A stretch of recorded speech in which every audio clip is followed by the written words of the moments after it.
Hey everyone, my name is John Nahon here at the St. Louis Science Center, and today we're going to be talking about vaccines. But before we do that, we should talk about viruses just a little bit. So viruses are microscopic infectious agents that infect pretty much everything in the entire world that is alive.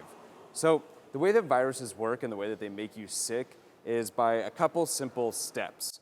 First, they attach to the membrane of your cell using something called a spike protein, and that opens up that cell membrane so that that virus can inject some DNA or RNA. Once that DNA or RNA is inside of your cell, it goes and creates more of that virus using your cell's already existing natural mechanism for creating proteins.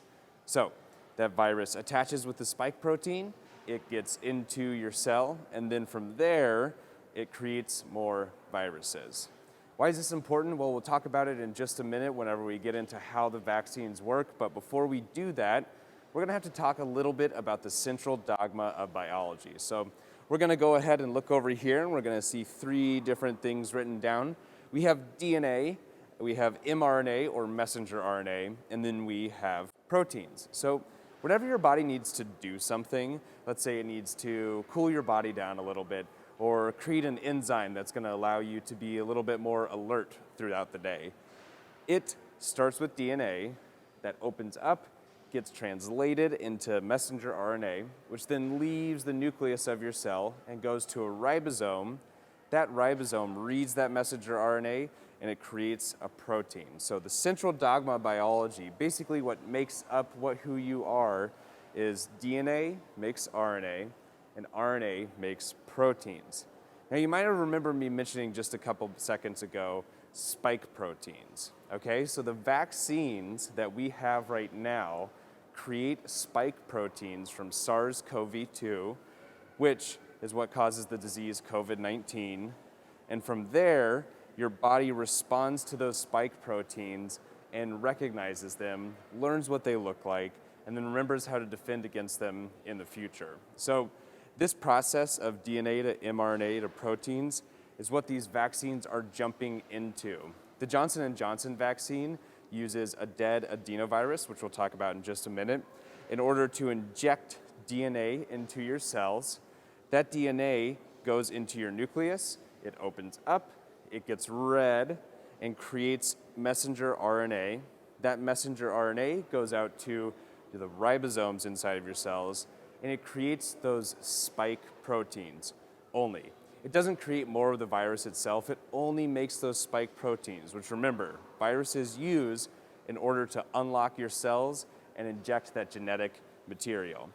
The Pfizer and Moderna vaccines jump in the process right here at the messenger RNA. So they have that mRNA get injected, it goes straight to your ribosomes, and then once again, it creates just the spike protein.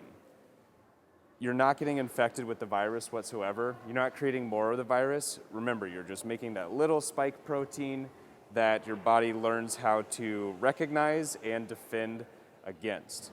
So let's go ahead and jump on over here to this other little chalkboard that I've got, and we're gonna talk about what's in the actual vaccines themselves. So here on your left, this is a depiction of the Johnson & Johnson vaccine. So inside you'll notice we have our double-stranded DNA right here. And on the outside is this dead, totally inactivated adenovirus. So you'll notice that we've got our spike proteins on the outside of this thing, but inside of it there's just the DNA that codes for the spike protein for the SARS-CoV-2 or the coronavirus. So this attaches to your cells.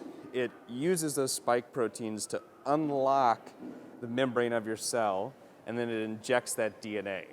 That DNA is then shuttled or transported to your nucleus, and it opens up, it gets translated into messenger RNA, and then it travels back out to your cytoplasm and to the ribosome and creates millions upon millions of that spike protein from SARS-CoV-2.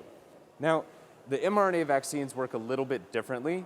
They are not housed within a dead virus. They actually have these things called lipid nanoparticles surrounding them. So if you look here, we've got some single-stranded messenger RNA inside of here. And then we also have some lipids, which are basically like tiny little fats on the outside of the mRNA. Now that's going to do two things. One, it's going to protect the mRNA from being destroyed as it travels to your cells. And also, it's going to allow that mRNA, that messenger RNA, to get into your cells. So let's go ahead and take a look here. I've got three different things. This is some vegetable oil, which we are going to pretend is the membrane of your cell. Because remember, it's basically a fat. There's a whole bunch of fats inside of this. I've got a little bit of water, which is a polar substance. So that means it's not going to mix super well with this vegetable oil. And then we've got an emulsifier. So I'm going to go ahead and pour our water into our vegetable oil. And like I said, what we'll see is that it's not going to mix whatsoever, right? We've got these two different layers with our vegetable oil on top and our water down below.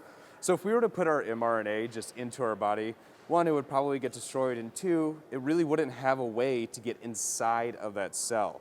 So what we have to do is surround it, like I said, with those lipid nanoparticles, those teeny little fats, so that whenever it touches your cell membrane, it can get inside and put that RNA in, no problem whatsoever. So I've got my emulsifier. We're going to act like this is those lipid nanoparticles, that carrier, and we're going to pour it in. There we go, fantastic. Then I'm going to give it a really solid shake. And you can see that we end up with a homogeneous mixture, which essentially means that it all looks the same, right? Like it mixed up super well. Similar to whenever you take salt and pour it into some water and get it dissolved, it all just looks like one thing, evenly distributed throughout. Those lipid nanoparticles on the outside of that mRNA vaccine are super important for getting it in there. As far as what else is inside of these vaccines, for this one it's pretty simple. There's maybe a few stabilizers for that dead adenovirus. But for the lipid nanoparticles, it's just a couple more fats. There's some cholesterol in there to help keep that membrane stabilized, which is in your body already, obviously. And then there's also a little bit of stabilizing substances like sugar, like just straight up sucrose, which helps the vaccine stay stabilized as it starts to cool down. So just to recap everything really quickly, we're going to move back over here and look at our DNA to mRNA to proteins.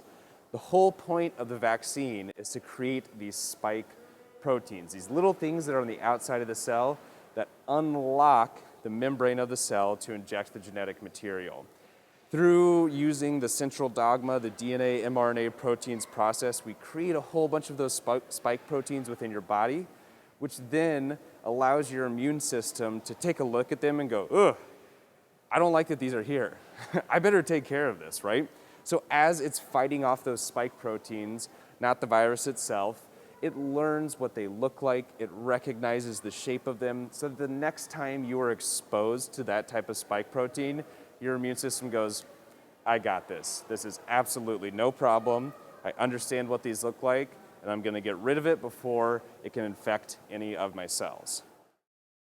Now that we've had the opportunity to talk about vaccines a little bit, I encourage you to come and join us here at the Science Center to learn even more. If you have any questions, please just come on in and ask one of our educators. Have a great day.